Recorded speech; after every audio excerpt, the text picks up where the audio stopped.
இந்த சித்தாந்தத்தில் படம் எடுக்கிறாங்கன்னு தெரிஞ்சால் நான் பாடாமலே இருந்திருப்பேன் அப்படின்னு ஒரு ட்வீட்டை வந்து டக்குன்னு போட்டாங்க. எங்ககிட்டயோ இல்லை இசையமைப்பாளர்கிட்டயோ எந்த விதமான விளக்கமும் கேட்காம.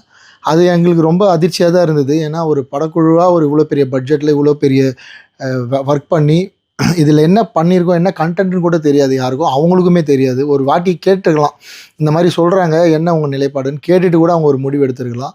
ஸோ எடுக்காமல் அந்த மாதிரி ஒரு மன்னிப்பு கேட்டதால் எனக்கு வந்து நம்ம என்ன சித்தாந்தத்தில் இருக்கிறோம், நான் என்ன சொல்வேன், எப்போவுமே கடவுள் இருக்குதுன்னு சொல்கிற ஆள் நான். இங்கே தமிழ் சினிமாவில் அதுதான் பெரிய பிரச்சனை. கடவுள் இருக்குது, கடவுள் இல்லை அப்படின்னு சொல்கிற சித்தாந்தம் தான் இங்கே பெரிய சித்தாந்தமாக இருக்குது. அதை சுற்றி தான் மொத்தமும் இருக்குது. எனக்கு தெரிஞ்சு சின்மயி மேடம் இது வரைக்கும் கடவுள் இல்லை, கடவுளுக்கு எதிராக பேசினது இல்லை. அவங்க சின்மயி ஸ்ரீபாதா அப்படின்னு தான் பேர் வச்சுருக்காங்க. ஸ்ரீபாதானா என்ன அர்த்தம்னா ஸ்ரீபாதம், இறைவனோட பாதம் தான் அர்த்தம்.